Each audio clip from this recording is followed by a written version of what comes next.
حضرت ابراہیم علیہ السلام، ان کی نسل میں کئی ہزار انبیاء کرام پیدا ہوئے. خود ہمارے آقا صلی اللہ علیہ وسلم بھی حضرت ابراہیم علیہ السلام کی نسل میں ہیں، تو ان کو ابو الانبیاء کہا جاتا ہے. ان کا تفصیلی واقعہ اس سورہ انبیاء میں موجود ہے کہ ان کے گاؤں کے لوگ بت پرست تھے. وہ بتوں کو اپنے ہاتھوں سے تراشتے تھے، پتھروں کو، اور اس کی پوجا کرتے تھے. اور ابراہیم علیہ السلام بچپن سے ہی لوگوں کو منع کرتے تھے، اور انہیں یوں فرماتے کہ تمہیں کیا ہو گیا کہ تم ان پتھروں کے پاس رہتے ہو. ما هذه التماثيل التي انتم لها عاكفون، یہاں تم اعتکاف کیے بیٹھے رہتے ہو پتھروں کے سامنے. تو لوگ ان کا انکار کرتے اور کہتے کیا تم نیا کچھ لے کر کے ہمارے پاس آ رہے ہو؟ یہ ہمارے باپ داداؤں سے یہ پرمپرا چلی ہے.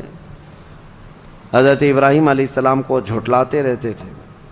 حضرت ابراہیم علیہ السلام نے ایک دن، یعنی بچپن سے ہی آپ کے ذہن میں بت پرستی نہ آئی اور نہ ہی کبھی ان کی طرف گئے. سختی سے آپ منع کرتے اور انکار کرتے رہے. ان کا چاچا حضرت ابراہیم علیہ السلام کا آزر، یہ خود بھی بت پرست تھا. اب ہوا یہ کہ ایک دن گاؤں والے گاؤں سے باہر تھے، پورے کسی میلے میں گئے تھے. ابراہیم علیہ السلام نے یہ بت خانے میں جا کر سارے بتوں کو توڑ دیا اپنے ہاتھ سے، اور ایک بڑے بت کے گلے میں کلہاڑی لٹکا دی، اور سب کو توڑ کر کے واپس آ گئے. جب ابراہیم علیہ السلام شام کو اپنے گھر تھے، گاؤں کے لوگ واپس آئے. واپس آنے کے بعد اپنے خداؤں کا یہ حشر دیکھا تو آگ بگولا ہو گئے. من فعل ھذا بآلہتنا، ہمارے خداؤں کے ساتھ کس نے ایسا کام کیا ہے؟ ظاہر سی بات ہے، بتوں کو جب کوئی چھیڑ چھاڑ کرتا ہے تو آگ بگولا ہوتی ہے قوم ان کی جو عبادتیں کرتے ہیں. یہ اس زمانے سے چلا ہے. اور جب لوگوں نے دیکھا کہ سب ٹوٹے پوٹے گرے ہوئے ہیں، پوچھا کہ کس نے کیا ہوگا یہ؟ تو لوگوں نے آپس میں ہی کہا ایک لڑکا ہے ہمارے گاؤں میں جس کا نام ابراہیم ہے، اسی نے کیا ہوگا. بادشاہ وقت جو تھا اس وقت، نمرود کے پاس یہ مقدمہ لے جایا گیا، اور پھر سارے لوگوں نے کہا کہ اب یہ مقدمہ سزا کے بغیر حل نہیں ہوگا، بلاؤ ابراہیم کو. کہاں ہیں؟ ابراہیم علیہ السلام جوان تھے. بلایا گیا، پوچھا گیا کہ کیا کیا تم نے ان کے ساتھ؟ یہ سارے ہمارے خداؤں کے ساتھ کیا کیا؟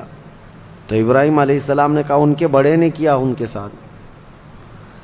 پوچھا تم اکیلے گاؤں میں تھے، کس نے کیا یہ؟ تو ابراہیم علیہ السلام نے کہا ان کے بڑے نے کیا، کیونکہ ایک بڑا بت ویسے ہی چھوڑ دیا تھا انہوں نے اس کے گلے میں کلہاڑی ڈال کر، اور باقی سب چھوٹوں کو سلا دیا تھا.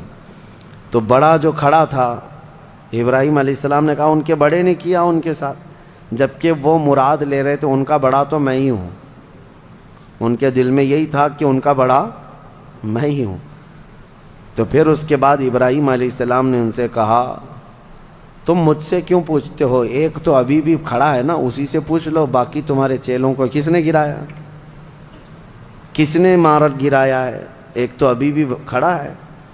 تو اور آگ بگولا ہوئے، استہزاء مذاق سن کر کے، اور کہنے لگے کیا ہم ان سے بات کریں گے؟ وہ بات نہیں کر سکتے ہیں. تو ابراہیم علیہ السلام نے کہا اف لکم ولما تعبدون من دون اللہ افلا تعقلون، تف ہے تم پر، افسوس ہے تم پر، اللہ کے سوا دوسرے کی عبادت کرتے ہو، کیا عقل نہیں رکھتے؟ ایسی کی عبادت کرتے ہو جو نہ تمہیں نفع دے سکتا ہے نہ نقصان دے سکتا ہے. یہ ابراہیم علیہ السلام نے ان کو کہا. تو وہ اتنے آگ بگولا ہوئے، اتنے غصے میں آئے کہ سبوں نے کہا حرقوہ، ابراہیم کو آگ میں جلاؤ، ایسے نہ چھوڑو، آگ میں جلاؤ. وانصروا آلہتکم ان کنتم فاعلین، پھر اپنے اپنے خداؤں کی مدد کرو. سارے لوگ اعلان کرنے لگے دیکھو ہمارے خداؤں کے ساتھ اس نے ایسا کیا. حیرت کی بات ہے کہ خداؤں کو توڑ مارا ہے انہوں نے، اور ان کے بندے سزا دے رہے ہیں، اور خدا کچھ نہیں کر رہا ہے ان کا. جس کو مارا وہ کچھ نہیں کر رہا ہے، اور جو پوجا کرنے والے ہیں وہی سزا دینا چاہتے ہیں. میرے عزیزو، یہاں رک کر کے ایک بات عرض کرنا چاہتا ہوں. ابراہیم علیہ السلام کی آل میں، جیسے کہ اس سے قبل کی تفسیر میں بھی میں بتایا، تاریخ یاد کرو. ایک کرنٹ سچویشن میں آپ کو بتاؤں، دگلی پالیسی. ابراہیم علیہ السلام کے ایک بیٹے اسحاق علیہ السلام ہیں، ان سے پورے بنی اسرائیل ہے، جو آج یہودی بھی ہیں یہ اپنے آپ کو بنی اسرائیل کہتے ہیں۔ اور دوسرا پورا عرب، میرے آقا صلی اللہ علیہ وسلم اور پورا عرب، یہ بنی اسماعیل ہے۔ یہ کیا ہے؟ دو باتیں یاد رکھیں، کیونکہ ابھی ایک نیا شوشہ چھوڑا جا رہا ہے، ایک نئی بات آئی ہے، وہ میں آپ کے سامنے رکھ رہا ہوں، ایک بنی اسرائیل اور ایک بنی اسماعیل۔ ابھی جو ہے انہوں نے ایک نیا وہ شروع کیا ہے امریکہ میں، سعودیوں کو، اماراتیوں کو، بحرینیوں کو لبھانے کے لیے، کہ ہم لوگ جو ہے نا کزن ہیں، ہم لوگ جو ہیں کزنز ہیں، یعنی ابراہیم علیہ السلام کے بیٹے کی اولاد ایک اسحاق علیہ السلام کے اور یہ اسماعیل علیہ السلام کے، اور دونوں ریلیجین کو، یعنی اسلام کو اور جیوز جتنے ہیں اور عیسائی ہیں، یہ سب آپس میں یہ کہہ رہے ہیں کہ بھائی بھائیوں کا دین ہے، سب کا دین ایک ہی ہے اوپر جا کر کے۔ تو یہ شوشہ چھوڑا، اور یہ میں آپ کو ایسی بات نہیں کر رہا ہوں، اب اس پر بڑے بڑے سیمینار اور کانفرنسیں ہو رہی ہیں، سعودی بھی اس بات پر اب متفق ہونے جا رہے ہیں کہ ہم سب دین ابراہیمی پر جمع ہو جاتے ہیں، جتنے ابراہیم علیہ السلام کے دین پر تھے سب جمع ہو جائیں گے، اب اس میں یہودی بھی آ گئے، عیسائی بھی آ گئے، مسلمان بھی آ گئے۔ لیکن حقیقی بات یہ ہے کہ دین ابراہیمی پر اگر کوئی آج قائم ہے تو وہ صرف امت محمدیہ ہے، مصطفیٰ کریم صلی اللہ علیہ وسلم کی یہ امت مسلمان قائم ہے، کیونکہ ابراہیم علیہ السلام کے متعلق قرآن میں جگہ جگہ اللہ نے فرمایا کہ ان ابراہیم کان امۃ قانتا للہ حنیفا، وہ دین حنیف کہتے ہیں سیدھے دین پر قائم تھے، سیدھے راستے پر، شرک میں مبتلا نہیں تھے ابراہیم علیہ السلام۔ دو خداؤں کا ذکر، ابراہیم علیہ السلام کا جو دین تھا وہ یہی دین ہے جس پر آج ہم عمل پیرا ہیں۔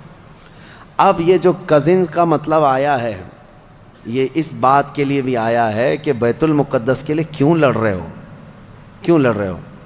یہودیوں کے ہاتھ میں ہے نا، عربوں کو چپ بٹھانے کے لیے، کہ تمہارے ہاتھ میں مکہ ہے، مدینہ ہے، تمہارے کزنز کے ہاتھ میں بیت المقدس ہے۔ تو چچا بھتیجے یعنی چچیرے بھائیوں کے درمیان اگر کوئی چیز رہ جائے تو کیا فرق پڑتا ہے؟ انہوں نے اس طرح سے اس کو ڈائیورٹ کر دیا ہے، چچیرے بھائیوں کی لڑائیاں ہیں۔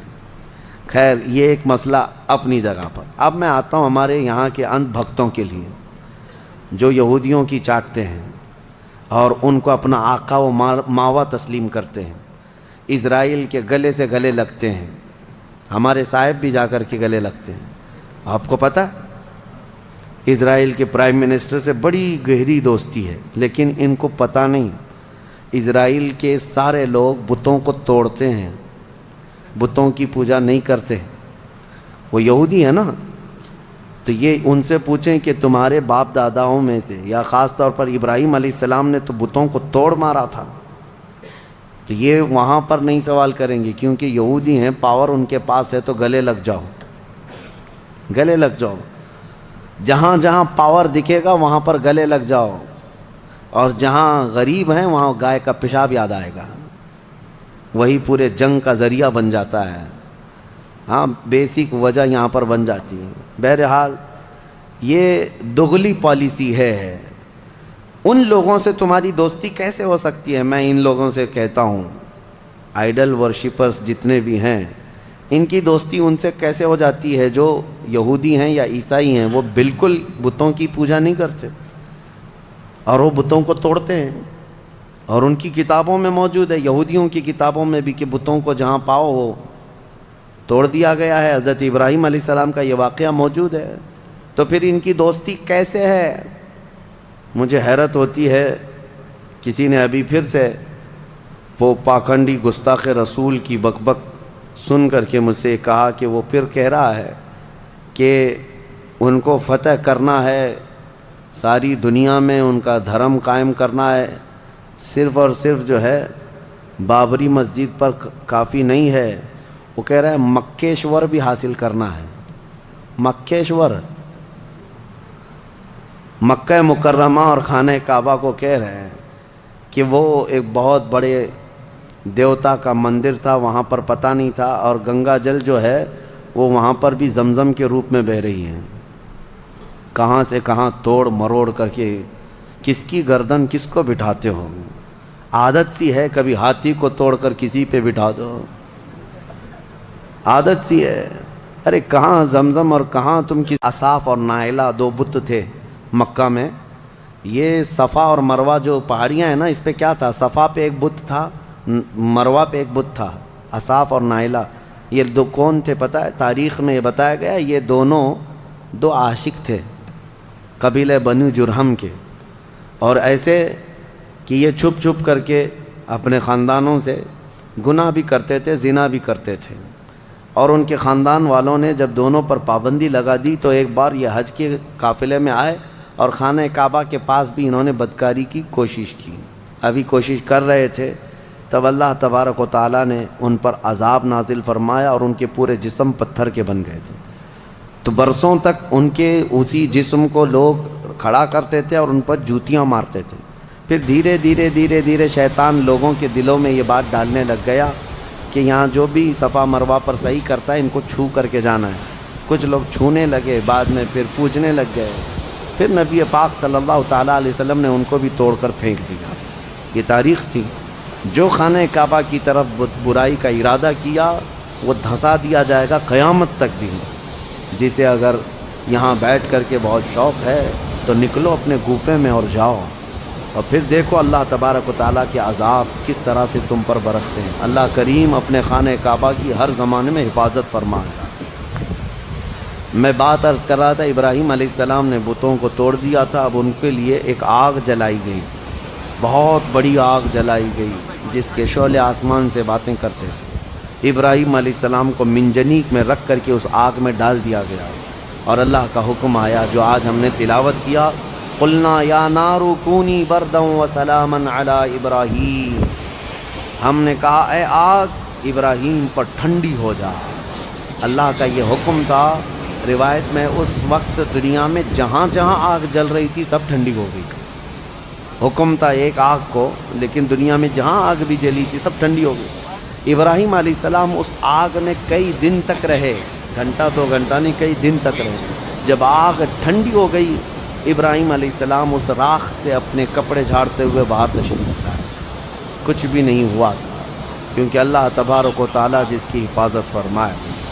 ابراہیم علیہ السلام کو آگ نہ جلائی، پھر لوگوں نے جب یہ دیکھا معجزہ تو آپ پر ایمان لے آئے۔ پھر حضرت ابراہیم علیہ السلام وہ عراق کا شہر بابل ترک کر دیا، وہاں سے نکل کر کے پھر آپ مصر تشریف لائے، فلسطین کی سرزمین جو اس وقت مصر کا حصہ ہوا کرتی تھی، وہاں پھر آپ رہنے لگے۔ اور پھر حضرت اسماعیل علیہ السلام، اسحاق علیہ السلام کی پیدائش کا جو معاملہ آگے بڑھا، وہ پھر اس اپنے وطن کو ترک کرنے کے بعد ابراہیم علیہ السلام کا جو اصلی شہر ہے وہ بابل ہے، جس کو بیبیلون کہا جاتا ہے۔ عراق میں آج بھی وہ شہر ہے، دنیا کی سب سے پرانی سٹی، اولڈسٹ سٹی جس کو کہتے ہیں بیبیلون، بابل ہے وہ ابراہیم علیہ السلام کی پیدائش کا مقام ہے۔ تو بہرحال ابراہیم علیہ الصلاۃ والتسلیم کے ساتھ یہ چیزیں پیش آئی۔ اس کے بعد پھر ان کی زندگی کا اور بھی طویل واقعہ 23ویں پارے میں انشاءاللہ عرض کروں گا۔ اس پارے میں حضرت ایوب علیہ السلام کے متعلق بھی ذکر آیا ہے، حضرت یونس علیہ السلام کا بھی، کہ یونس علیہ السلام مچھلی کے پیٹ میں جب گئے تھے تو اللہ فرماتا ہے وَذَنُّونِ إِذْ ذَهَبَ مُغَاضِبًا فَظَنَّ أَن لَّن نَّقْدِرَ عَلَيْهِ فَنَادَىٰ فِي الظُّلُمَاتِ أَن لَّا إِلَٰهَ إِلَّا أَنتَ سُبْحَانَكَ إِنِّي كُنتُ مِنَ الظَّالِمِينَ۔ یونس علیہ السلام نے ان اندھیریوں میں پکارا تھا، مولا تیرے سوا کوئی معبود نہیں، تجھے بلندی ہو، پاکی ہو، میں آگے بڑھ جانے والوں میں سے ہو گیا۔ تو اللہ تبارک و تعالیٰ فرماتا ہے ہم نے ان کی دعا قبول کر لی اور ان کو غم سے آزاد کر دیا۔ 3 نبیوں کا ذکر ایسا ہے کہ جنہوں نے جیسے ہی پکارا اللہ نے فوراً ان کی دعا قبول کی۔ ایک ایوب علیہ السلام، تینوں کے جملے سن لیجیے، تینوں کے جملے۔ ایوب علیہ السلام کو آزمائش میں مبتلا کیا گیا تو سخت بیمار ہوئے تھے، انشاءاللہ وہ 23ویں پارے میں ان کا تفصیلی ذکر آئے گا۔ بہت سخت آزمائش میں مبتلا تھے، جسم پورا بیمار۔ اس وقت انہوں نے جب ان کی زبان کٹ گئی تھی تو یہ جملہ کہا تھا وَأَيُّوبَ إِذْ نَادَىٰ رَبَّهُ أَنِّي مَسَّنِيَ الضُّرُّ وَأَنْتَ أَرْحَمُ الرَّاحِمِينَ، وَأَنْتَ أَرْحَمُ الرَّاحِمِينَ، اے مولا تکلیف تو مجھے پہنچی ہے لیکن تو ارحم الراحمین ہے، تو سب سے زیادہ رحم کرنے والا۔ اس کے فوراً بعد اللہ فرماتا ہے فاستجبنا لہ فکشفنا ما بہ من ضر، ہم نے ایوب کی دعا سن لی اور جو انہیں تکلیف تھی فوراً اس کو ہم نے دور کر دیا۔ یہ ایوب علیہ السلام کی سن لی، ادھر یونس علیہ السلام کی سن لی۔ یونس علیہ السلام کا جملہ کیا تھا؟ لا الہ الا انت سبحانک انی کنت من الظالمین۔ اس کو اسم اعظم بھی کہا گیا ہے، بہت تیز دعائیں قبول ہوتی۔ تیسرے نبی کا ذکر ہے حضرت زکریہ علیہ السلام، اولاد نہیں تھی، بڑھاپا آ گیا تھا، تب انہوں نے یہ کہا تھا ربی لا تذرنی فردن وانت خیر الوارثین، اے میرے رب مجھے تنہا مت چھوڑ، مجھے اکیلا مت رکھ، تو بہترین، تو خیر الوارثین ہے، بہتر وارث دینے والا ہے، سب کا بہترین وارث تو ہی ہے۔ تو یہ دعا حضرت زکریا علیہ السلام کی اللہ کو پسند آئی، اے اللہ مجھے اکیلا مت چھوڑ، تو خیر الوارثین ہے۔ اللہ فرماتا ہے فاستجبنا لہ ووہبنا لہ یحییٰ، ہم نے زکریہ کی دعا سن لی اور فوراً ان کو یحییٰ علیہ السلام کی شکل میں بیٹا عطا کیا۔ 3 دعائیں میں نے آج آپ کو بتائی ہیں، ایک ایوب علیہ السلام کی، ایک یونس علیہ السلام کی، ایک زکریہ علیہ السلام کی۔ ایوب علیہ السلام نے بیماری میں دعا کی، یونس علیہ السلام نے اندھیریوں میں دعا کی، زکریہ علیہ السلام نے بے اولاد ہونے پر دعا کی۔ یہ تینوں معاملات ہماری زندگیوں میں آتے ہیں، کوئی بے اولاد ہے، کوئی پریشان حال ہے اور کوئی بیمار ہے۔ یہ 3 دعائیں یاد رکھیں، اللہ نے فوراً ان آیتوں کے بارے میں فرمایا، ان کے آیتوں کے بعد فرمایا، ہم نے فوراً قبول کیا ان کی باتوں کو، فوراً قبول کیا۔ یقیناً اللہ تبارک و تعالیٰ آج بھی قبول کرنے والا ہے۔ اور ایک آیت اللہ تعالیٰ نے اس بارے میں ارشاد فرمائی، مولا کریم فرماتا ہے کہ یہ سب نبیوں کے ذکر کے بعد یہ سورہ جہاں ختم ہونے کو آیا، آخر میں جہاں سورہ ختم ہونے کو آیا، اخیر سورہ میں رب تبارک و تعالیٰ آخری نبی کے بارے میں فرماتا ہے وَمَا أَرْسَلْنَاكَ إِلَّا رَحْمَةً لِلْعَالَمِينَ، محبوب ہم نے آپ کو سارے جہانوں کی رحمت بنا کر بھیجا ہے، رحمت بنا کر بھیجا ہے۔ رحمت کا مطلب کیا ہے؟ رحمت جس کے ذریعے سے خوشیاں ملے، جس کے ذریعے سے مشکلات حل ہوں، جس کے ذریعے سے اللہ تعالیٰ تمہاری مصیبتوں کو دور کرے، وہ رحمت ہے۔ ماں بیٹے کے لیے رحمت ہے، باپ بیٹے کے لیے رحمت ہے، یہ سب رحمتیں ہیں۔ اور اللہ تعالیٰ کی سب سے بڑی رحمت اس دنیا میں کوئی ہے تو وہ محمد الرسول اللہ کی ذات صلی اللہ علیہ وسلم، وہ سب کے لیے رحمت ہے، وہ سب کے لیے رحمت ہے۔ حتیٰ کہ آپ کو میں بتاؤں، زمین و آسمان اس بارے میں لڑائیاں کرتے ہیں، زمین اور آسمان۔ اعلیٰ حضرت نے اس کو اپنے نعت میں لکھا ہے، خم ہو گئی پشت فلک استان زمین سے، یعنی آسمان بہت اپنی ڈینگیں، یعنی اپنی بڑائیاں بتا رہا تھا کہ مجھ میں چاند ہے، مجھ میں ستارے ہیں، مجھ میں سورج ہے، یہ سارے بڑے بڑے سٹارز آسمان اپنے اندر رکھتا ہے۔ تو زمین نے ایک ہی تانا دیا تھا، ایک تانا دیا تھا۔ اعلیٰ حضرت فرماتے ہیں خم ہو گئی پشت فلک، یعنی آسمان کی پیٹھ جھک گئی اس تانے زمین سے، زمین کے اس تانے کو سن کر۔ خم ہو گئی پشت فلک اس تانے زمین سے، سن ہم پہ وہ سرور دو عالم ہے، وہ رتبہ ہے ہمارا۔ ہمارے اوپر تو چاند سورج ستارے جس سے فیض پاتے ہیں وہ محمد الرسول اللہ زمین میں ہے۔ میرے عزیزو، آپ کو میں بتاؤں، رسول پاک صلی اللہ تعالیٰ علیہ وسلم ملائکہ کے لیے رحمت ہیں کہ نہیں؟ میں آپ سے کچھ سوالات کر رہا ہوں۔ اور اللہ کے کئی عالم ہیں، عالم یعنی کئی دنیا ہیں، کئی جہاں ہیں، ہاں وہ ہر عالم کے لیے ہیں رحمت ہیں، وہ ملائکہ کے لیے رحمت ہیں، جنات کے لیے رحمت ہیں، نباتات کے لیے رحمت ہیں، جتنے اللہ تعالیٰ کی مخلوقات ہیں سب کے لیے کیا ہے میرے مصطفیٰ؟ رحمت ہیں۔ شاعر نے بڑے اچھے انداز میں کہا ہے وہ ہر عالم کی رحمت ہیں، کسی عالم میں رہ جاتے یا ان کی مہربانی ہے کہ یہ عالم پسند آیا، یا ان کی مہربانی ہے کہ یہ عالم پسند آیا۔ میرے عزیزو، یہ قربان جاؤ میرے مصطفیٰ کریم کے اس روئے زمین پر کہ آقا ہمارے درمیان میں ہے، ورنہ وہ ملائے اعلیٰ میں رہتے، وہ فرشتوں کے درمیان رہتے، وہ جنتی حوروں کے درمیان رہتے، لیکن مولا رسول کریم صلی اللہ تعالیٰ علیہ وسلم کو ہمارے درمیان میں رکھا، یہ حضور کی اپنی پسند تھی اپنی امت کے ساتھ رہنے۔ اور یہ بھی میں آپ کو بتا دوں، قیامت کے دن کیا میرے نبی صلی اللہ تعالیٰ علیہ وسلم پچھلی امتوں کے لیے رحمت نہیں ہوں گے؟ آدم علیہ السلام سے لے کر عیسیٰ علیہ السلام تک کے ہر امتی کے لیے حضور رحمت ہے، سب کے لیے رحمت ہے، سب کا حساب حضور کی شفاعت کے بعد ہونا ہے۔ لیکن اس کے باوجود میرے آقا صلی اللہ علیہ وسلم قیامت کے دن اگر کہیں نظر آئیں گے تو وہ اپنے امتیوں کے بیچ میں نظر آئیں گے، ہمارے درمیان نظر آئیں گے۔ لوگ نبی پاک صلی اللہ تعالیٰ علیہ وسلم کے ارد گرد ہوں گے۔ عزیزان گرامی وقار، اب یہاں پر ایک بات میں عرض کرتا ہوں، ایک آیت میں پڑھتا ہوں، آپ خود سمجھ جائیں گے۔ 11ویں پارے میں یہ آیت گزر چکی ہے، میں ترجمہ بتاتا ہوں اور کس کی طرف اشارہ ہے آپ خود سمجھ لیں گے، پڑھے لکھے لوگ ہیں۔ اللہ فرماتا ہے قُلْ بِفَضْلِ اللَّهِ وَبِرَحْمَتِهِ فَبِذَلِكَ فَلْيَفْرَحُوا۔ یہ آیت کا ایک حصہ میں نے تلاوت کیا۔ اے محبوب آپ فرما دیں، آیت کا ترجمہ میں کر رہا ہوں، آپ فرما دیں کہ جب اللہ کا فضل تمہیں ملے، لوگوں کو اللہ کا فضل ملے یا اللہ کی رحمت آئے تو خوب خوشیاں مناؤ۔ اللہ نے کیا فرمایا؟ جب اللہ کی رحمت تمہیں مل جائے تو خوب خوشیاں منائے۔ سنیو سمجھ گئے؟ قرآن کی آیت کہہ رہی ہے جب تمہارے پاس اللہ کی رحمت آ جائے تو، اب ہر ایک کو بات پتہ ہے اللہ کی سب سے بڑی رحمت اس روئے زمین پر 12 ربیع الاول کو آئی۔ تو اب جو ہماری خوشیاں منانے کا طریقہ ہے وہ قرآن کے مطابق ہے یا نہیں؟ قرآن کے مطابق اللہ نے فرمایا جب اللہ کی رحمت تمہارے پاس آئے تو خوشیاں منو۔ اچھا، اور دوسری بات، وسیلے کے متعلق کہتے ہیں کہ ان کے وسیلے سے دعا مانگنا جائز ہے کہ ناجائز ہے؟ بالکل، قرآن سے میں بتاتا ہوں، یہ بھی 11ویں پارے کی آیت ہے۔ اللہ فرماتا ہے فقالوا ربنا لا تجعلنا فتنة للقوم الظالمین۔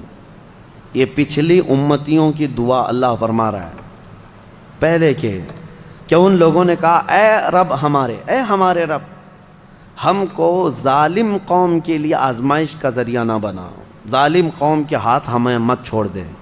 ان کی دعائیں وَنَجِّنَا بِرَحْمَتِكَ مِنَ الْقَوْمِ الْكَافِرِينَ، یہ دعا تھی پہلے والوں کی، لیکن قیامت تک آنے والا یہ دعا کر سکتا ہے، قیامت تک آنے والا یہ دعا کرے گا۔ کیا؟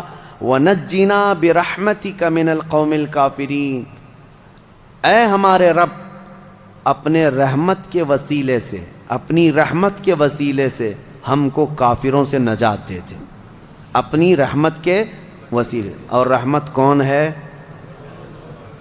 قرآن میں یہ لفظ آیا ہے وَنَجِّنَا بِرَحْمَتِكَ، تیری رحمت کے صدقے، تیری رحمت کے وسیلے سے ہمیں کافروں سے نجات دے دے۔ قرآن میں خود اللہ نے سکھایا اور خود فرماتا ہے وَمَا أَرْسَلْنَاكَ إِلَّا رحمت للعالمین، محبوب آپ تو پوری دنیا بلکہ سارے جہانوں کے لیے رحمت ہے۔ تو رحمت کا وسیلہ لے کر دعا کرنا قرآن کا حکم ہے۔ بہرحال نبی پاک صلی اللہ تعالیٰ علیہ وسلم رحمت للعالمین ہیں، جو نہ سمجھ سکے وہ اس کی خام خیالی ہے، بد نصیبی ہے، لیکن الحمدللہ میرے مصطفیٰ اس روئے زمین کے لیے بھی رحمت ہیں اور قیامت کے دن کے لیے بھی ہمارے لیے رحمت ہے۔ اللہ کریم میرے مصطفیٰ کی عاشقوں کی جماعت میں زندہ رکھے اور ان کے سچے عاشقوں میں ہی ہماری موت عطا فرمائے۔ سورہ حج کا بھی تذکرہ آیا ہے کل کی سورہ میں، جیسے سورہ کہف سورہ طٰہٰ اور سورہ کہف وغیرہ جو ہم نے تلاوت کی تھی، اس میں بہت ساری چیزیں، کئی لوگوں نے ہم سے سوال کیا ذوالقرنین کون تھے، کیونکہ یہ سوال یہودیوں نے حضور سے کیا تھا، اور پھر دیگر کچھ چیزیں۔ دیکھیں میں آپ کو ایک بات بتا دوں، یہاں مختصر سا وقت ہے، تھکے ہوئے لوگ ہیں، تراویح کافی 1.5 گھنٹے تک 2 گھنٹے تک پڑھتے ہیں، پھر میں آپ کو اتنی دیر تک پکاتا رہوں یہ بھی مناسب نہیں ہے۔ میں یہ چاہتا ہوں کہ مختصر انداز میں آپ کو جو اہم پیغامات ہیں وہ مل جائیں۔ پوری تفسیر سننا ہے تو پھر تفسیر آپ کو پڑھنا بھی چاہیے، میں پوری تفسیر تھوڑی نہ بیان کر رہا ہوں۔ اور آپ کو پتہ ہوگا ہم تفسیر کر رہے تھے، تقریباً 7 سال میں نے تفسیر کیا، الحمدللہ 7 سال میں صرف ہمارے 5 پارے ہوئے تھے، قرآن کی تفسیر کے 5 پارے بھی میں نے پورے مکمل نہیں کیے، 5 پارے آخر تک پہنچا تھا، جس کے لیے ہمیں 7 سال لگ گئے تھے، بلکہ اس سے زیادہ ہی لگ گئے تھے۔ تو آپ اندازہ کریں کیا میں یہ 30 دنوں کے اندر پورے قرآن کی تفسیر کر سکوں گا؟ بس پورے پارے کے اندر جو اہم پیغام ہوتا ہے، کوئی اہم واقعہ ہوتا ہے، وہ عبرت کے لیے آپ کے سامنے رکھ دیا جاتا ہے۔ اللہ تعالیٰ انہی پیغامات کے ذریعے سے ہمارے دلوں میں انقلاب پیدا فرمائے۔ کیا یہ بہتر ہوگا کہ قرآن کا اثر لے کر اس رمضان میں بندہ بدل جائے؟ انشاءاللہ اس کے لیے رحمت ہی رحمت ہے۔ آج میں وقت سے اور بھی تھوڑا پہلے ہی ختم کر رہا ہوں، اس لیے کہ آج ہماری تنظیم الامان کی جانب سے غربا اور مساکین کے لیے جو ہر سال تقسیم کیا جاتا ہے کچھ راشن وغیرہ، وہ تقسیم کا معاملہ ہے، مجھے جانا ہے، اس کے لیے میں آج آپ کو تھوڑی دیر پہلے ہی ختم کر رہا ہوں، انشاءاللہ اس کی کسر کل نکال لیں گے۔ وآخر دعوانا ان الحمد للہ رب العالمین۔